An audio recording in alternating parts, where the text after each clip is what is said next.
예수님은 한 사람을 사랑하셨습니다. 예수님은 한 사람을 만나기 위해 길을 떠나셨고 그 한 사람의 마음을 읽으셨고 그리고 그 한 사람의 필요를 채우셨습니다. 예수님은 한 사람에게 집중했습니다. 예수님은 한 사람 한 사람을 제자로 부르시고 그 제자로 부르신 그들을 하나님의 사람으로 양육하고 훈련시키셨습니다. 예수님은 한 사람 안에서 하나님의 나라를 보았습니다. 이 한 사람으로 세상 나라가 주의 나라가 되고 이 한 사람으로 세상 나라가 그리스도의 나라가 될 것을 소망하셨습니다. 다수가 아니에요. 예수님이 관심을 두신 사람은 소수입니다. 다수가 아니라 이 소수가 세상을 정복하고 그리고 이 소수가 세상을 변화시킬 능력을 가질 것이라고 믿었던 것입니다. 한 사람, 이 한 사람은 예수님 사역의 본질입니다. 사도 바울도 예수님처럼 한 사람 한 사람을 하나님의 사람으로 제자로 세우는 사역을 했습니다. 바울은 안디옥 교회에서 한 사람 한 사람에게 하나님의 말씀을 가르침으로 그들을 제자로 훈련시켰습니다. 바울은 한 사람 디모데 안에 있는 하나님의 계획을 보았고 디모데를 말씀과 성령으로 훈련시켜 제자로 세웠습니다.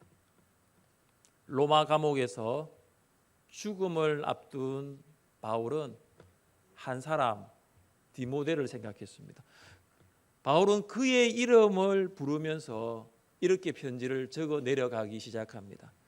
사랑하는 아들 디모데에게 편지하노니 하나님 아버지와 그리스도 예수 우리 주께로부터 은혜와 긍휼과 평강이 내게 있을지어다. 죽음을 앞둔 사도 바울에게 생각난 한 사람 디모데였습니다. 여러분이 바울 같으면 여러분이 만약에 이제 이 세상의 마지막 시간이 다가오고 있을 때 생각나는 한 사람이 있어야 할 것 아닙니까? 정말로 마지막에 생각나는 그 한 사람, 그 한 사람이 소중한 사람이었습니다. 바울은 디모데를 생각했습니다. 바울의 사역의 중심에 한 사람이 있었어요. 이 한 사람은 예수님 사역의 본질이면서 바울 사역의 중심이었습니다. 그런데 우리는 한 사람 한 사람에게 집중하기보다 많은 사람에게 관심을 둘 때가 있습니다. 소수가 아니라 다수에 집중하는 것이죠. 우리는 한 사람의 가치를 그렇게 크게 생각하지 않습니다. 그러나 우리는 많은 사람의 시작이 한 사람부터 된다는 것을 알아야 합니다. 다수를 이루는 사람도 한 사람 한 사람 모여서 다수가 되는 것입니다. 여러분, 사과 안에 씨가 몇 개 있는 줄 아시죠? 사과를 이렇게 쪼개보면 사과 안에 씨가 몇 개인 줄 아시죠? 우리의 관심은 사과 안에 씨에 관심이 있어요. 여러분, 사과 안에 씨, 그 씨 안에 앞으로 사과가 몇 개 열릴 것인가에 대한 관심은 있으십니까? 잘 없어요.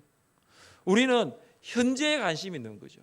그러나 그 사과 안에 씨가 앞으로 심겨져서 사과나무가 되어서 그 사과나무에 열릴 사과를 생각하는 것은 많지가 않아요. 우리의 관심은 지금의 한 사람이 아니에요.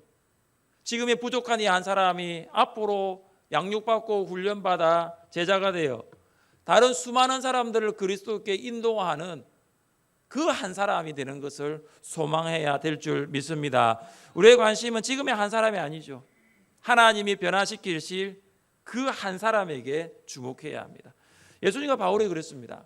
지금의 한 사람이 아니라 앞으로의 한 사람, 현재의 연약한 한 사람이 아니라 미래에 변화될 그 한 사람에게 주목했습니다. 예수님과 바울은 한 사람의 사역자였습니다.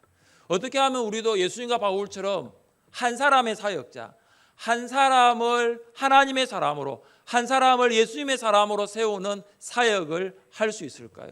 첫째, 우리는 예수님을 전파해야 합니다. 이것은 한 사람 사역의 주제입니다.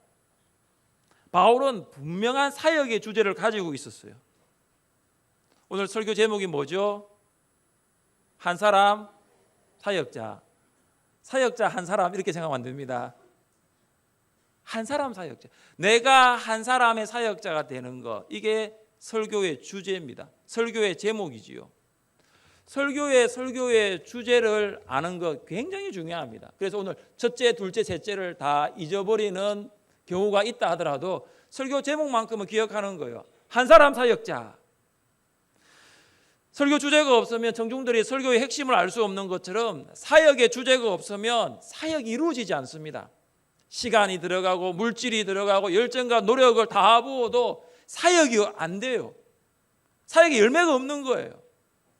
다른 것은 사역에서 좀 부족해도 사역의 주제만큼은 분명히 해야 되는 거예요. 바울은 어떤 사역의 주제를 가지고 있었습니까? 28절 보십시오. 우리가 그를 전파하여 각 사람을 권하고 모든 지혜로 각 사람을 가르치면 각 사람을 그리스도 안에서 완전한 자로 세우려 함이니. 28절에 보면 여러 가지의 동사들이 나오는데 그중에 핵심되는 동사는 전파하다입니다. 권하다라는 동사도 있고 가르치다라는 표현도 있는데 제일 중요한 것은 전파하다예요. 권하고 가르치는 것은 결국 전파하는 것을 이렇게 꾸며주고 있는 것입니다. 우리는 전파하기 위해서 권면해야 되고 전파하기 위해서 가르쳐야 됩니다. 권하고 가르치는 목적이 뭐냐? 전파하는 거죠. 그러면 우리는 누구를 전파해야 합니까? 우리가 전파해야 될 대상은 누구입니까? 네, 28절에 이렇게 시작하죠. 우리가 그를 전파하여. 그가 누구죠?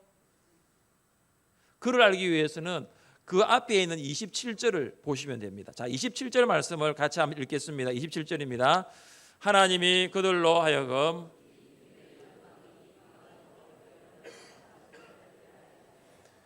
이 비밀은 너희 안에 계신 그리스도니 곧 영광의 소망이니라. 우리가 그를 전파하여, 그는 바로 비밀이에요. 그 비밀은 누구냐? 너희 안에 계신 예수 그리스도, 영광의 소망이신 예수 그리스도, 바로 예수 그리스도를 전파해야 하는 것입니다. 이것이 사역의 주제였습니다. 바울은 예수님을 비밀이라고 표현했습니다.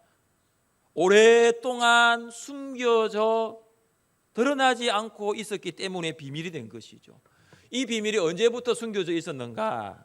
이 비밀은 만세와 만대로부터 감추어졌던 것인데, 만세, 세상이 창조되기 전, 영원 전부터 만대 모든 세대에 비밀로 숨겨져 있었어요. 그런데 영원 전부터 모든 세대에 감추어졌던 이 비밀이 나타난 거예요. 하나님의 때가 되었을 때에 그 비밀이 드러나게 된 것입니다. 비밀을 비밀로 두지 않고 믿는 자들에게는 그 비밀을 보여주신 것입니다. 이 골로새서를 읽게 되었던 그 당시 골로새 교회 성도들이 살았을 때는 거짓 교사들이 참 많았습니다. 여러분, 우리 주변에도 거짓 교사들이 참 많아요. 조심하셔야 됩니다. 이 거짓 교사들이 어떻게 가르쳤냐 하면은, 이 비밀은 영적인 지식, 특별히 특별한 지식, 뭔가 특별한 지식을 가진 자만이 이 비밀을 알 수 있다고 가르쳤습니다. 소위 말하여 영적 엘리트, 영적 엘리트가 되어야 이 비밀을 알 수 있다고 가르쳤습니다. 그러니까 일반 사람들은 모른다라는 거예요. 그러니까 소수의 사람들만 이 비밀을 알 수 있다고 가르쳤습니다. 그러나 이 거짓 교사들의 가르침과 생각은 잘못되었습니다. 하나님께서는 소수의 영적 엘리트들에게 이 비밀을 보여주신 것이 아니라 믿는 자들에게, 주의 비밀을 사모하는 자들에게, 주의 비밀을 찾는 자들에게는 이 비밀을 다 보여주셨어요. 하나님께서는 바울에게도 이 비밀을 감추지 않으시고 보여주셨습니다. 하나님께서는 천지가 창조되기 전부터 감추었던 이 비밀이 때가 되었을 때에 바울에게 보여주었습니다. 사람마다 그 비밀을 보는 때는 다 다릅니다. 바울이 그 비밀을 알게 된 때는 언제였습니까? 언제 그가 그 비밀이신 예수님을 알았습니까? 바울이 다메섹에 있는 그리스도인들을 체포하기 위하여 제사장으로부터 영장을 가지고 가던 때였습니다. 바울이 그 비밀을 알게 된 때가 언제였습니까? 바울이 다메섹의 그리스도인을 결박하여 예루살렘으로 끌어다가 형벌을 받게 하려는 때였습니다. 그때가 언제였습니까? 열심으로 교회를 박해하고 율법의 의로는 흠이 없다고 스스로가 자부하던 때였습니다. 그때가 언제였습니까? 사람의 열심으로 자기의 의를 이루려고 했던 때였습니다. 그때가 언제였습니까? 교만할 때였습니다. 한마디로 세상적으로 잘 나가던 때였습니다. 자기의 계획대로 살아가던 때였습니다. 자기의 열심대로 행동하던 때였습니다. 오직 자기밖에 모르던 때였습니다. 그때 하나님께서는 바울을 찾아오셨습니다. 하나님께서는 바울의 자기 열심, 자기 교만, 자기 의를 꺾으셨습니다. 바울은 해보다 더 밝은 빛에 눈을 뜰 수 없었고 3일 동안 보지도 먹지도 마시지도 못했습니다. 어릴 때부터 신앙생활을 잘 하던 자녀가 세상적으로 살아가고 있고 예배자로 서지 않고 정말로 부모의 기도대로 하나님 앞에 살아가지 않는 그 자녀를 두고 있는 어느 아버지가 저에게 이런 말씀하시더라고요. 목사님, 하나님께서 이 자녀를 향하여 매를 드실까 봐 두렵습니다. 그분은 아시는 거예요. 이 자녀가 이전에 예수님을 참 잘 믿었는데 이렇게 세상적으로 살아가는 걸 보면서 분명히 하나님 이 자녀를 돌이키실 텐데 기다리고 기다려도 돌아오지 않으니까 매를 드실까 봐 너무나 두렵다라는 거예요. 하나님 외에는 어느 누구도 바울을 겸손하게 만들 분이 아무도 없었습니다. 하나님 외에는 바울을 바꿀 분이 없었습니다. 결국 하나님이 매를 드신 거예요. 바울을 찾아오신 거예요. 바울은 찾아오신 예수님을 만났습니다. 바울은 그 예수님을 만남으로 말미암아 하나님 앞에 돌아오게 되었습니다. 이제 바울은 그 비밀을 알지 못한 자들에게, 한 번도 그 비밀에 대해서 들어보지 못한 자들에게 그 비밀을 전파하는 사도가 되었습니다. 바울은 때를 얻든지 못 얻든지 예수님을 전파했습니다. 전파하는 자가 없으면 들을 수가 없기 때문입니다. 비밀을 전파할 수 있는 좋은 환경이 아니더라도 바울은 언제나 어디서나 그 비밀을 전했습니다. 바울이 1차 전도 여행 중에 루스드라에서 복음을 전하다가 유대인들이 던진 돌에 맞았습니다. 그 유대인들은 바울이 죽은 줄 알았어요. 그래서 루스드라 성 밖으로 바울을 끌어내버립니다. 그런데 바울이 일어납니다. 죽은 줄로 말았던 바울이 일어나가지고 다른 곳으로 간 것이 아니라 다시 자기를 죽이려고 했던 그 사람들이 있는 성 안으로 다시 들어가요. 그래서 다시 예수님을 전파하게 됩니다. 복음을 그 성에 전하여 많은 사람을 제자로 삼고 방금 자기를 죽이려고 했던 자들이 있는 그곳으로 다시 들어가서 예수님을 전파하게 됩니다. 바울은 2차 전도 여행 중에 빌립보에서도 심하게 매를 맞고 감옥에 갇혔습니다. 그때 바울은 그 감옥의 간수에게 예수님을 전파합니다. 주 예수를 믿으라. 그리하면 너와 내 집이 구원을 받으리라. 바울은 왕에게도 예수님을 전파합니다. 아그리빠 왕에게 예수님을 전하는 바울의 메시지를 우리 같이 한번 읽어볼까요? 함께 읽겠습니다. 그리스도가 고난을 받으실 것과 죽은 자 가운데서 먼저 다시 살아나서 이스라엘과 이방인들에게 빛을 전하시리라 함이니이다. 왕에게도 복음을 전합니다. 이때 바울은 제수의 신분이었습니다. 왕에게도 예수님의 십자가의 죽으심 그리고 부활을 전하였습니다. 바울은 아그리빠 왕이 내가 이렇게 결박된 것 외에는 왕 당신도 나와 같이 그리스도인 되기를 원합니다라고 전파했습니다.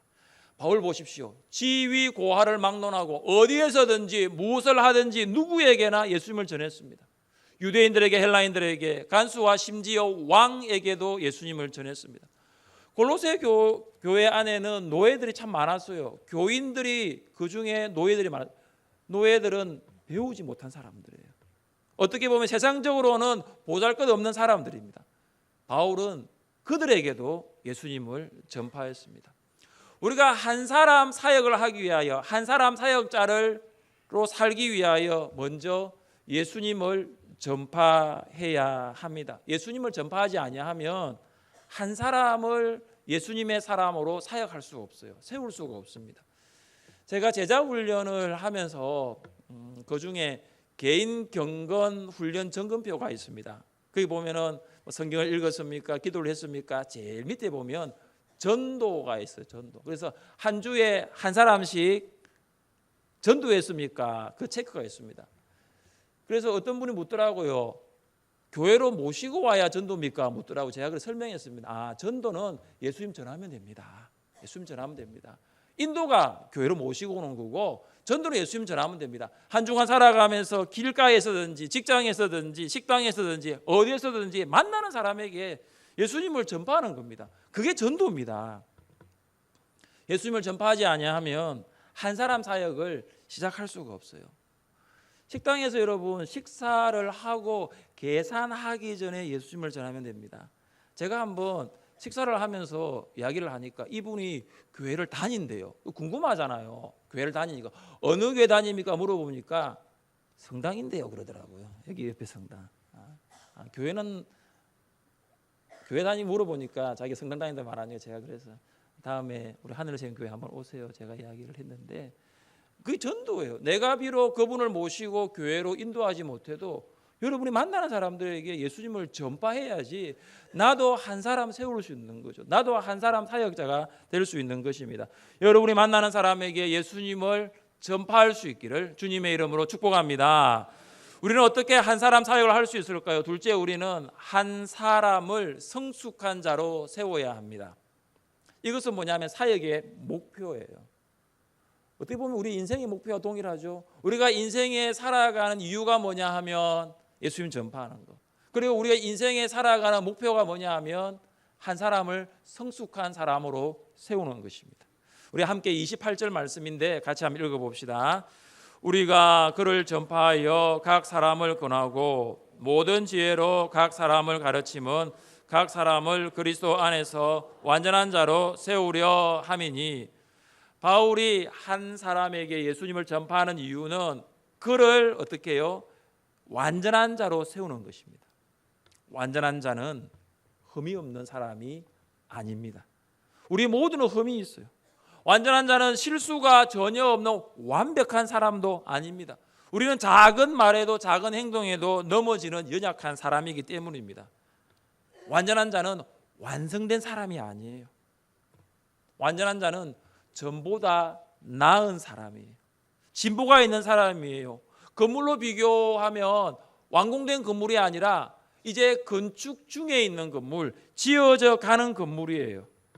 완전한 자는 성숙해져 가는 그 중에 있는 사람이에요. 그래서 이미 다 끝난 완료형의 사람이 아니라 진행형의 사람이 완전한 사람입니다. 완전한 자는 다듬어지고 깨어지고 만들어져 가는 사람이에요. 그래서 완전한 사람은 지금의 모습은 기대할 수 없지만, 지금의 모습을 보면 감사할 수 없지만 앞으로의 모습을 보면 기대가 되는 거예요. 감사가 되는 거예요. 지난주 공동의회 직분자 선거 결과에 대해서 저는 하나님께서 하셨다라는 생각을 해봅니다. 하나님께서 하셨습니다. 우리가 그동안 기도한 대로 된 거예요. 왜 장로님이 아무도 안 됐습니까? 하나님이 하셨습니다. 왜 안수 집사님이 9명 되셨습니까? 하나님이 하신 거예요. 왜 권사님이 왜 15 됐습니까? 하나님이 하신 거예요. 이제는 그분들이 완전한 자로 세워져 가는, 때로는 여러분이 보기에는 부족한 부분이 있을 수 있습니다. 그런데 오늘 말씀 보십시오. 완전한 자로 세워져 가는 과정 중에 있습니다. 앞으로 이제 비택자 훈련을 통해서 세워져 가는 거예요. 지금은 부족해 보여도 하나님이 만들어 가시는 것을 보게 될 것입니다. 교회 안에는 크게 두 종류의 사람이 있습니다. 육신에 속한 그리스도인과 성령에 속한 그리스도인이에요. 둘 다 그리스도인입니다. 둘 다 예수님 믿는 사람이에요. 가장 큰 차이가 뭐냐 하면 누가 마음의 중심에 있느냐라는 거예요. 육신에 속한 그리스도인은 예수님을 영접하여 그리스도인은 되었습니다. 구원받았습니다. 그러나 여전히 중심에는 누가 있느냐? 자아가 있는 거예요. 그러나 성령에 속한 그리스도인은 예수님 믿고 영접하여 구원받았습니다. 그 마음에 예수님이 계신 거예요. 마음의 중심에 예수님이 계신 거죠. 이 두 그리스도인 다 인생 가운데 예수님이 들어오셨어요. 그러나 마음의 중심에는 누가 있느냐에 따라서 육신에 속한 그리스도인이냐 성령에 속한 그리스도인이냐 이게 구분되는 거죠. 한 사람을 완전한 자로 세운다는 것은 육신에 속한 그리스도인이 성령에 속한 그리스도인으로 성숙되는 것입니다. 예수님을 영접했지만 여전히 죄의 노예로, 물질의 노예로, 육체의 노예로 살고 있는 그 한 사람이 성령의 인도하심을 따라가는 것이 성숙한 자의 삶입니다. 예수를 영접하여 그리스도인이 되었지만 여전히 자신의 힘으로 살아가고 있는 그 한 사람이 성령의 능력으로 살아가는 것이 성숙한 자의 모습입니다. 그리스도인이라고 자타가 말을 해요. 자타가 말을 해요. 교회 오래 다녔다라고 스스로가 말을 하지만 열매가 한 번도 없었던 그 사람이 성품의 열매가 맺혀지고 성령의 열매가 맺혀지고 전도 열매가 맺혀지기 시작하는 것이 완전한 자라는 것이죠. 예수님을 영접하였지만 사는 것이 죽는 것보다 힘들다고 말합니다. 말이 그렇게 나와요. 내 인생은 실패했다라고 이야기합니다. 그렇게 이야기를 해요. 근데 그 인생이 감사가 되고 사는 것이 기쁨이고 그렇게 고백하는 인생이 되는 것이 성숙한 인생이에요. 완전한 인생이에요. 나 때문에 배우자와 자녀들이 고통스러워했어요. 이제는 나 때문에 주변이 밝아지는 거예요. 주변에 따뜻해지는 거죠. 주변이 환해지는 것을 느끼는 거예요. 이게 완전한 자의 삶이에요. 성숙된 자의 삶이에요. 여러분의 삶이 성숙함의 자리로 나아갈 수 있기를 주님의 이름으로 축복합니다. 바울이 골로새 교회를 개척하지 않았습니다. 바울의 동역자 에바보라가 골로새 교회를 개척하고 목회를 했습니다. 그러나 바울은 에바보라와 나는 한 팀이라고 오늘 본문에서 말씀하고 있습니다. 여러분 28절이 이렇게 시작하잖아요. 우리가 그를 전파하여. 우리가예요. 내가가 아니에요. 골로새서는 바울이 기록했지만 내가 이렇게 적지 않습니다. 우리가라고 적습니다. 다시 말해서 에바보라와 나는 한 팀이다. 에바보라와 나는 함께 한 사람을 성숙한 사람으로 세워갈 수 있다는 거죠. 제가 여러분을 성숙한 사람으로 세울 수 없습니다. 우리 모두가 성숙한 사람으로 세워나가는 팀이 되는 거예요. 12월 달부터 교육자들 사임하고 이렇게 했는데 오늘 이제 하재민 목사님 부임하면서 저를 포함해서 교육자들이 이제 한 팀이 된 거예요. 작년에 성경대학을 제가 했는데 올해는 제가 제자훈련을 하고 있습니다. 그러나 지금 성경대학은 또 신 목사님이나 공강도사님이 또 주중 주일반을 하고 있습니다. 함께 세워나가는 거죠. 신앙성장반, 신앙기초반, 지난주 직분자 선거 그 앞에 목자 목녀 부흥회 저 혼자는 다 못해요. 함께 나가는 거죠. 우리는 한 팀이 된 거예요. 목자와 목녀는 한 팀이 되어야 됩니다. 목자는 이렇게 하자 그러는데 목녀가 안 받쳐줘요. 거꾸로 목녀는 이렇게 하자 그러는데 목자는 안 하려고 해요. 한 팀이 안 됩니다. 그러면 목원을 성숙한 목원으로 세울 수가 없어요. 그 목장을 성숙한 목적으로 만들 수가 없습니다. 목자와 목녀는 한 팀입니다. 함께 하는 거죠. 우리가 그를 전파하는 거죠. 우리가 각 사람 안에서 완전한 자로 세우는 거예요. 함께 하는 것입니다. 바울의 동역자들 보십시오. 글씨도 모르는 노예들이 많았습니다. 이해도 못합니다. 그런데 성경 가르쳤어요. 함께 가르친 거죠. 그들이 말씀을 통하여 변화될 것을 기대하고 그들을 통하여 세상이 달라질 것을 기대했습니다. 아무 보잘것없어 보여도 그리스도 안에 있으면 성숙한 사람이 될 수 있습니다. 한 사람이 성숙한 자로 자라날 수 있는 것은 그리스도 안에서입니다. 한 사람이 그리스도 안에 갈 때 신앙의 성숙을 이룰 수가 있습니다. 누구 안에 거하느냐는 성숙의 시작이요 그리스도와의 연합은 성숙의 출발입니다. 예수님을 영접하여도 성숙한 사람으로 세워지지 않는 이유가 바로 여기에 있습니다. 그리스도 안에 있지 않기 때문입니다. 그리스도와의 연합이 이루어지지 않기 때문입니다. 우리와 예수님 사이에 무엇인가가 있기 때문이에요. 세상이 있든 세상의 것들이 있든 그 사이가 예수님 우리 사이에 있기 때문에 간격이 벌어진 거예요. 마귀는 우리와 예수님 사이를 멀어지게 합니다. 우리가 예수님보다 세상을 더 사랑하고 예수님 안에 있는 풍성함보다 세상에 있는 부유함을 더 추구하게 되면 예수님과의 온전한 연합을 이룰 수가 없습니다.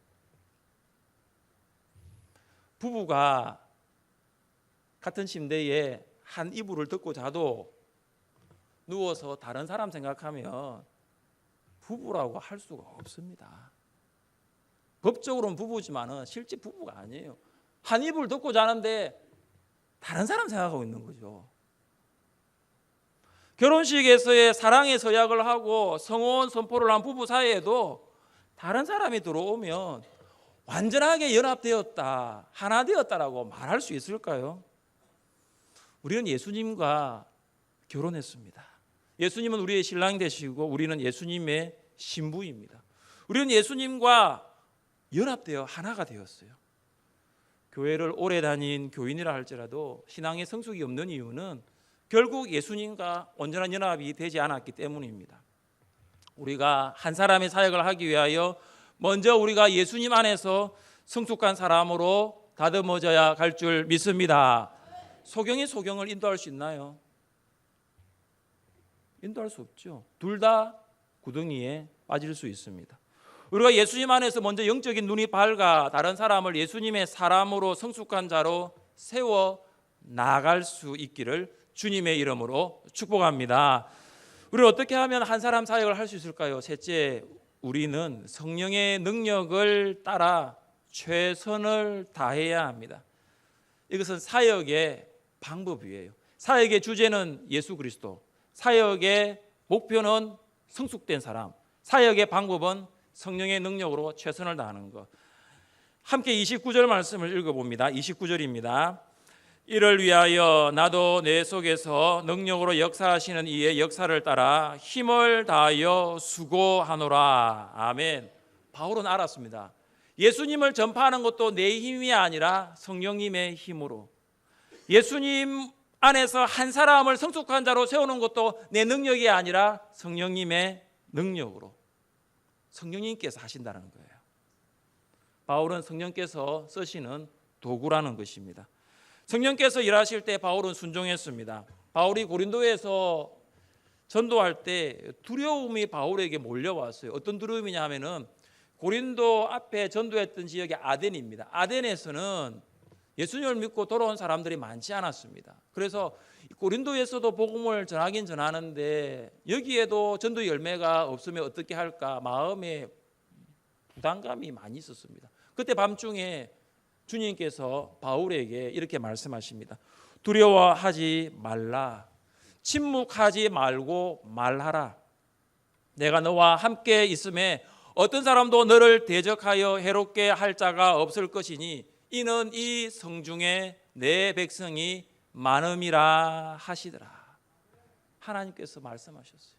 그래서 바울이 이 말씀대로 힘을 얻고 예수님을 담대하게 전하게 되었습니다. 그리고 바울은 고린도에서 1년 6개월을 머물면서 예수님을 영접하게 된 그들에게 하나님 말씀을 가르쳐서 성숙한 사람으로 세우게 됩니다. 이후에 바울이 고린도 교회 성도들에게 보낸 편지에서 내가 그 일을 한 것이 아니라 내 능력이 아니라 성령의 능력이었다라고 고백하게 됩니다. 우리 같이 한번 읽어보겠습니다. 내 말과 내 전도함이 설득력 있는 지혜의 말로 하지 아니하고 다만 성령의 나타나심과 능력으로 하여 너희 믿음이 사람의 지혜에 있지 아니하고 다만 하나님의 능력에.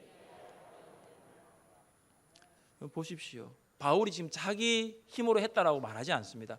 내 지혜, 내 말이 아니고 성령의 능력이었다. 성령의 힘이었다라는 거예요. 우리는 이걸 알아야 합니다. 목사님 몸이 아파요. 배운 것이 없어요. 아는 것이 없어요. 시간이 없어요. 해보지 않았는데요. 두려워요. 이런 말이 아니라 내 안에서 역사하시는 성령님께서 하라 하시면, 우리 안에서 역사하시는 성령님께서 능력 주시면 할 수 있습니다. 그 고백을 할 수 있는 거예요. 바울은 성령의 능력으로 예수님을 전파하였습니다. 성령의 능력으로 한 사람을 성숙된 제자로 세워갔습니다. 그런 한 사람의 사역을 함에 있어서 힘을 다해 수고했습니다. 우리가 어떤 일을 하였을 때에 수고하셨습니다라는 그 수고, 힘을 다해 수고했어요. 요령껏 하지 않았습니다. 힘을 다해 수고했습니다. 현대인의 성경은 29절을 이렇게 말씀하고 있습니다. 이 일을 위해 나는 내 속에서 힘있게 일하시는 분의 능력으로 최선을 다해 힘써 일하고 있습니다. 여기 보면 최선이라는 단어가 나와요. 바울은 하나님을 모르는 자들에게 복음 전하는 그 일도 최선을 다해서 했습니다. 예수님을 영접한 한 사람을 성숙한 사람으로 세우는 그 일에도 최선을 다해서 일을 했어요. 어떤 최선입니까? 13권의 성경을 기록했습니다. 편지를 적었어요. 끊임없이 기도했습니다. 교회를 방문했습니다. 지금처럼 교통이 편리합니까? 최선을 다하여 가르쳤습니다. 내가 직접 갈 수 없으면 다른 사람을 보내었습니다. 바울은 할 수 있는 대로 자기가 가지고 있는 모든 것을 동원하여 최선을 다해서 수고했습니다. 어떤 성도는 전도하는 것이 어렵다라고 합니다. 그러나 전도는 우리가 하는 것이 아니라 우리 안에 계신 성령께서 우리를 통하여 하신다는 것을 믿을 때에 전도는 어려운 것이 아니라 최선을 다하여 하게 될 줄 믿습니다. 전도하는 것도 어렵지만 더 어려운 것은 전도한 사람은 교회로 인도하는 건 더 어려워요. 교회로 인도하는 것보다 더 어려운 거 있습니다. 4주간 새가족 공부 수료시키는 건 더 어렵습니다. 그보다 더 어려운 거 있습니다. 6개월 후에 학습받는 거, 6개월 후에 세례받는 거 더 어렵습니다. 세례 후에 3년 안에 서리스도 되는 거는 더 어렵습니다. 그 일을 우리 힘으로 할 수 있습니까? 못합니다. 어떻게 한 번은 데리고 올 수 있어요. 한 번은 자리에 앉힐 수 있습니다. 그러나 그가 2번 오고 3번 오고 4주 와서 새가족 수료하는 그 자리에 서게 되는 게 그게 사람의 힘으로 가능해요? 못합니다. 어떻게 그걸 할 수 있습니까? 성령의 능력이죠. 그분이 학습받고 세례받는 거 사람의 힘으로 할 수 있습니까? 못해요. 성령의 능력이죠. 우리가 하는 게 아니에요. 우리는 최선을 다할 뿐입니다. 성령께서 주시는 능력과 그 힘 안에서 최선을 다할 뿐입니다.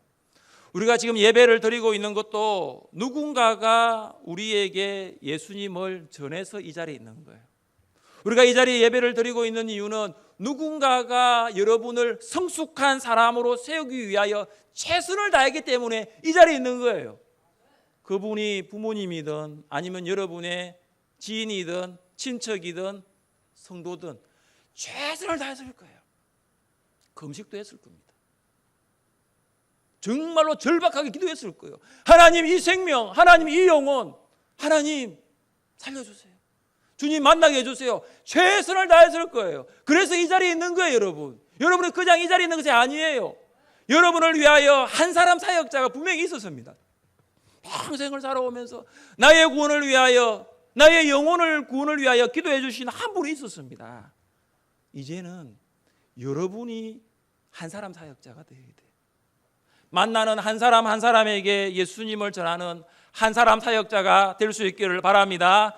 한 사람 한 사람을 이제는 그리스도 안에서 성숙한 사람으로 세워가는 한 사람 사역자가 될 수 있기를 바랍니다. 우리가 일을 하는 것이 아니에요. 여러분 안에 역사하시는 성령님께서 하실 줄 믿습니다. 우리는 최선을 다하는 거예요. 요령 피우지 아니하고 핑계대지 아니하고 최선을 다할 뿐입니다. 한 사람을 세우는 사역자로 크게 쓰임 받으시는 여러분 되시기를 주님의 이름으로 축복합니다.